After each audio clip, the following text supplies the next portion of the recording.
Meu nome é Yansan Fonseca Elch, eu sou professora de História do Ensino Médio Fundamental e eu digo não à mordaça.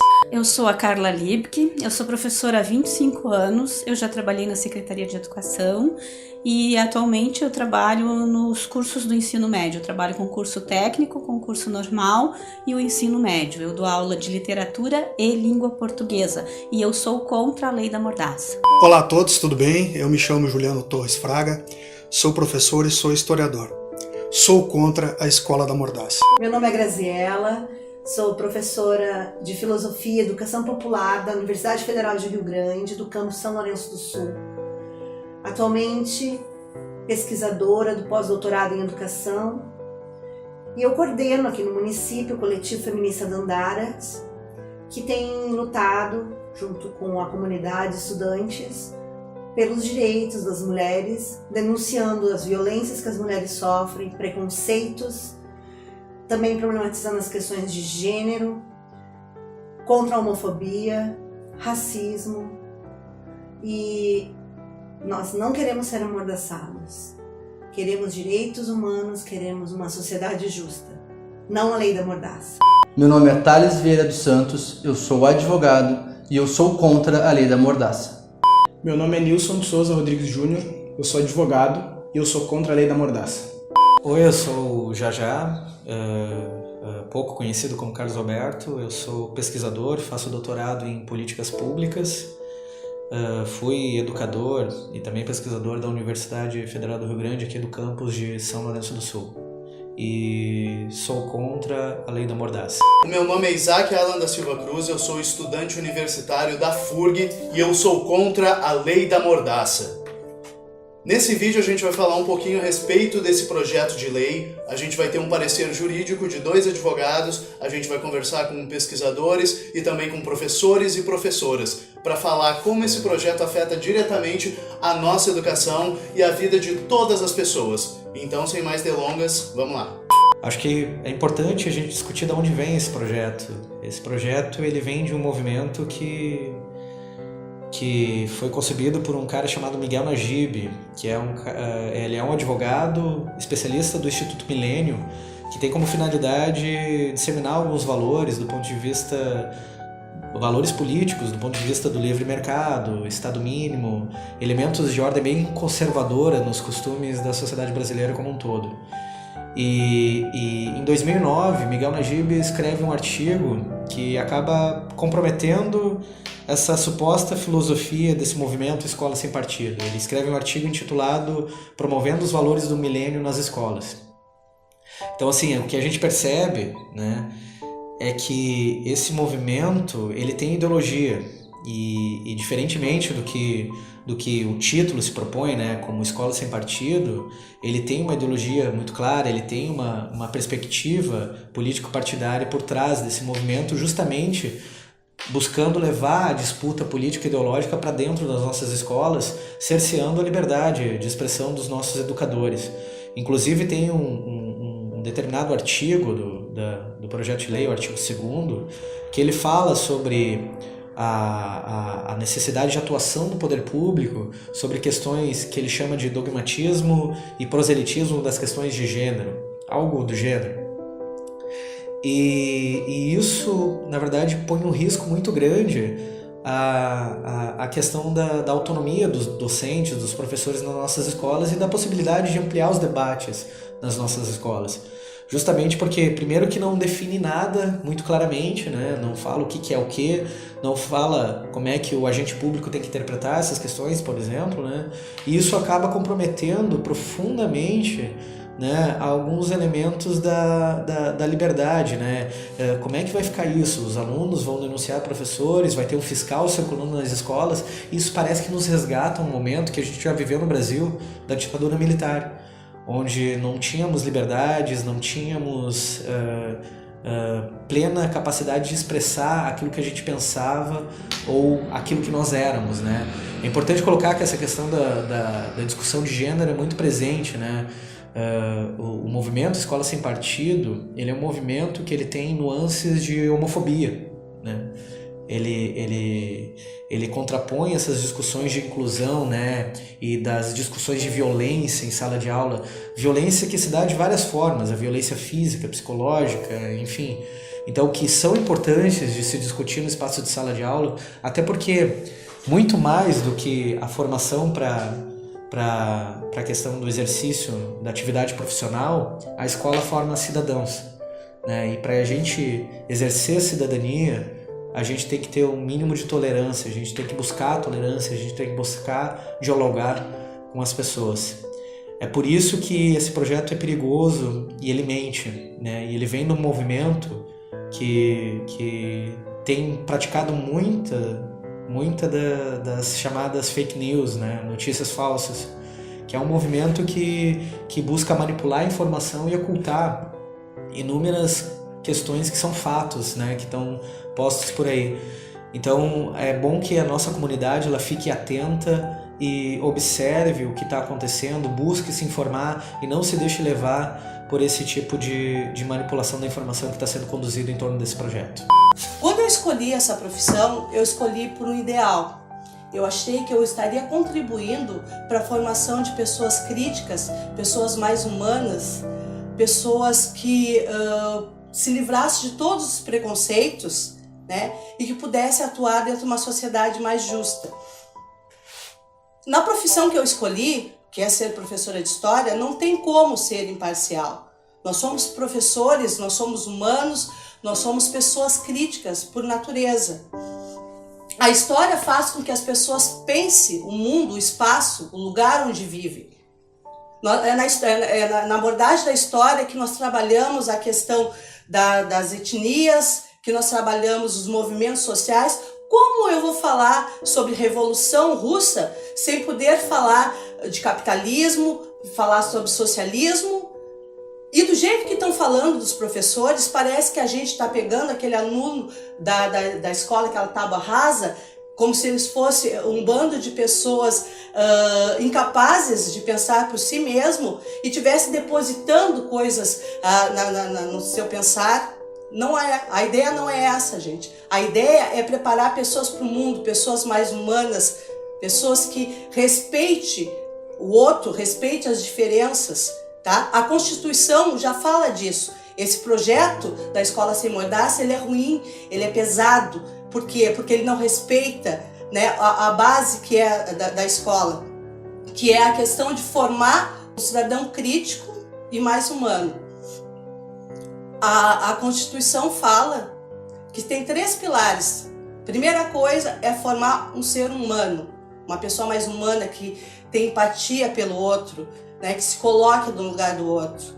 O segundo ponto seria formar uma pessoa mais crítica, né, que pudesse contribuir, que pudesse pensar, que não se alienasse, né, que aceitasse, que visse as coisas do mundo. E por fim, a gente trabalharia a questão do trabalho, preparar a pessoa para o trabalho.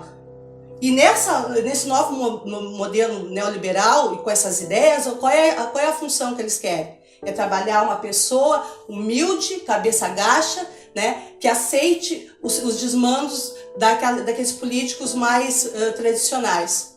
Na escola em que eu trabalho aqui em São Lourenço, eu trabalho a questão da cultura negra em sala de aula. Nós temos um projeto que visa trabalhar com essas minorias dentro do espaço escolar, né? Pessoas que são nitidamente massacradas, né, dentro dessa sociedade preconceituosa, machista, racista, homofóbica. Nós trabalhamos todos esses viés, né, para fazer com que a pessoa se torne mais crítica, preparados para o respeito à diversidade,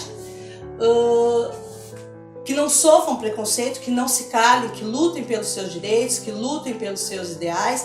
A função da escola é justamente isso, é preparar pessoas críticas. E no momento em que dizem, na minha profissão, que eu não posso falar desses temas, qual é a minha função como educadora? Se eu não puder contribuir para um mundo mais justo, onde tenha pessoas melhores, mais humanas, eu não sei qual é a minha função enquanto educadora. Se é para outras pessoas que não têm a formação que eu tenho, porque é muito fácil pegar e criticar. É a mesma coisa que eu chegar e dizer para o médico como ele deve operar. Eu trabalhei, eu estudei muito para estar aqui. Eu sei do que eu falo, eu tenho propriedade nisso. Não amordaça. Vocês não me calarão. Ultimamente ando preocupada com a situação da educação no nosso município. Em primeiro lugar, porque eu vejo que há uma criminalização dos professores. Há um discurso de ódio muito forte por parte de vários setores da nossa comunidade, e isso me assusta. Me assusta porque tanto ódio a uma categoria que já vem sendo humilhada pelo governo. Nós estamos no 32º mês de parcelamento dos nossos salários por parte do governo do estado. Nós temos condições de trabalho com salas de aula lotadas, com alunos que muitas vezes não desejam estar ali. E nós tentamos levar a educação com qualidade ainda assim. Nós lutamos para que esses alunos tenham acesso a conhecimento, nós lutamos para que esses alunos tenham acesso à criticidade, para que eles se desenvolvam enquanto seres humanos. E nós, enquanto seres humanos, como estamos sendo tratados? Essa é a minha dúvida, porque na verdade nós temos vivendo um momento em que a gente não sabe o que esperar da sociedade. A sociedade nos trata como um apêndice, como alguém que não tem valor. E isso para mim é assustador nesse momento. Amordaçar quem quer educar é com certeza um retrocesso. Quando eu escolhi ser professora de filosofia aos 18 anos de idade e cursar uma universidade federal, filha de operário e de mãe dona de casa, eu tinha um sonho com a educação. Eu sonhava que com filosofia eu pudesse contribuir para um mundo melhor, um mundo mais justo e mais humano. E hoje eu percebo que a gente está vivendo o início de uma ditadura. Colocar um cartaz do lado do quadro negro com disque denúncia, criminalizar os professores por serem sujeitos críticos, sujeitos pensantes. Nós somos todos sujeitos pensantes. Isso é ditadura. Por trás desse projeto de lei existe relações de poder, de violência e uma tentativa de excluir novamente pobres, indígenas, quilombolas, sujeitos do campo, pessoas que dialogam com os movimentos sociais e lutam por direitos humanos, excluir da cena. Então, gente, vamos pensar um pouco e olhar para a história do nosso país. Um país de colonização, um país onde as pessoas continuam à margem, a maior parte da população. E no caso de São Lourenço do Sul, não tem como ter uma educação neutra, não tem como em São Lourenço do Sul a gente não olhar para os 9 povos tradicionais que vivem aqui dentro e que continuam excluídos e que continuam sofrendo preconceitos. São quilombolas, indígenas, ciganos, pescadores e pescadoras, pessoas da cadeia produtiva da pesca, pomeranos e pomeranas, entre outros. E esses sujeitos compõem essa escola que querem silenciar, que querem ocultar novamente as vozes historicamente silenciadas. Digo para vocês que a Escola da Mordaça é um dos grandes atrasos que o Brasil tem, de norte a sul do país. E infelizmente recebemos aqui na nossa cidade de São Lourenço do Sul esse projeto. Esse projeto afeta infinitamente todos os nossos trabalhos como professores, principalmente na área das humanas e também na área de ciências. Vocês imaginem se um professor não pode dar mais o conteúdo de pré-história, por exemplo. Por quê? Porque ele afetaria algumas religiões. Algumas religiões acreditam que o homem veio do Adão e Eva. Então, acreditam no criacionismo e não no evolucionismo. E isso também afetaria matérias como geografia, ciências e também história e filosofia.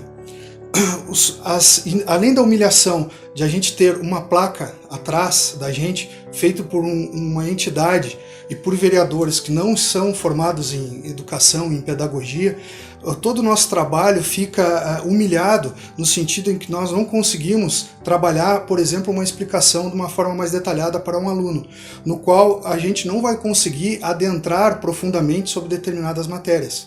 Então isso fará com que nós, professores, ficássemos engessados no processo inteiro da educação. Temos que ressaltar que os grandes fomentadores desse projeto são pessoas não formadas em educação, são pessoas que não são formadas em pedagogia, e infelizmente isso nos coloca, nós profissionais da área de humanas, como professores, como professor de geografia, professor de história, professor de filosofia, professor de sociologia, nos coloca na parede para não conseguirmos ampliar o conhecimento para os nossos alunos. Olá, meu nome é Thales Vieira dos Santos, sou advogado em São Lourenço do Sul e irei comentar a respeito do projeto de lei Escola Sem Partido, especialmente no que tange aos aspectos jurídicos da proposta de lei municipal. Nesse sentido, o projeto de lei Escola Sem Partido é inconstitucional, tanto no ponto de vista formal quanto no ponto de vista material. No que tange ao aspecto da inconstitucionalidade formal, para a legislação a respeito de educação, a Constituição estabelece um condomínio de competências. Nesse sentido, no que tange a aspectos gerais, a competência é atribuída à União, ou seja, é a União, num aspecto democrático e que engloba todo o país, que pode legislar através das normas gerais que irão compor a educação nacional. E o faz através da Lei de Diretrizes e Bases da Educação, Lei 9.394. Logo, o município ele não tem competência para dispor de aspectos gerais, como tenta fazer através do projeto de lei Escola Sem Partido, atribuindo aspectos que perfazem os motivos e as formas e os conteúdos que podem ser ou não tratados na sala de aula. Especialmente no que tange ao conteúdo da legislação, a sua constitucionalidade ou inconstitucionalidade material, o projeto de lei é igualmente inconstitucional, especialmente por se utilizar de termos vagos e não dispor minimamente dos termos que utiliza ao longo da legislação, quanto ao que se entende por moral, por religião, por ideologia, por política e por partidarização. Nesse sentido, o STF, em lei extremamente similar do estado de Alagoas, denominada Escola Livre, já em medida cautelar, por intermédio do ministro Barroso, entendeu a inconstitucionalidade desse tipo de legislação, fulcrado nesses vícios de inconstitucionalidade, tanto constitucionalidade formal quanto material. Logo, esse projeto de lei atenta com as disposições constitucionais no que se intenta num país que pretende ser um Estado democrático de direito, no que tange ao pluralismo de ideias e o que pode vir ou não a ser debatido em sala de aula.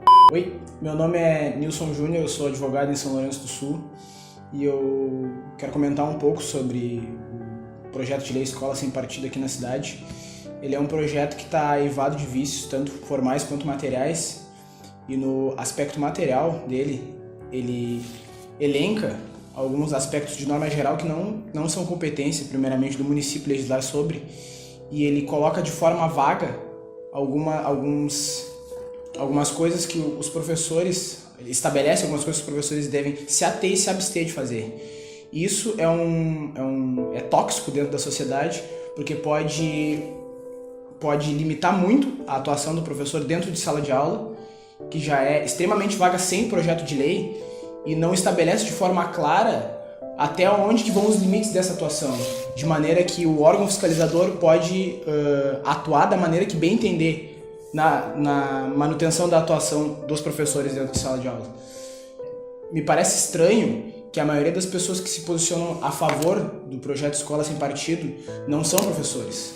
E as pessoas que se formaram para trabalhar em cima disso, que se formaram no magistério, são as pessoas que se posicionam contra, que eu acho que são elas que têm a legitimidade para falar sobre isso.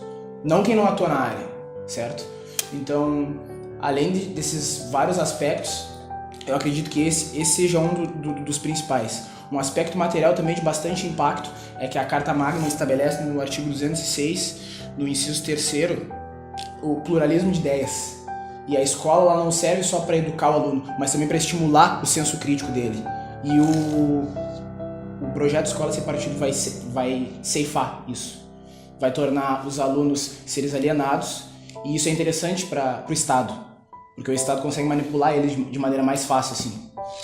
No que tange ao conteúdo da Lei Escola Sem Partido, ela é extremamente técnica de um modo malicioso, posto que, ao não dispor de maneira clara sobre os conceitos que utiliza, como moral, religião e política, ela propicia a perseguição política e ideológica dentro da sala de aula. É importante pontuar que o posicionamento contrário à Lei Escola Sem Partido não é um posicionamento favorável à partidarização na sala de aula. A partidarização ela já é vedada pela Constituição Federal, pela Lei de Diretrizes e Bases da Educação e, especialmente na educação pública, ela é vedada pelos regimes jurídicos dos servidores públicos. Do contrário, o que esses conceitos possibilitam é que determinadas correntes determinem o que o professor pode ou não falar ao seu bel prazer, especialmente no que tange a restrição de direitos na educação de gênero e de debate político e crítico na sala de aula. Ainda em relação ao projeto de lei Escola Sem Partido, nos dispositivos da lei, ela estabelece, ou ela visa estabelecer, que vetar a partidarização dentro da sala de aula, sendo que isso já é previsto em legislação pátria.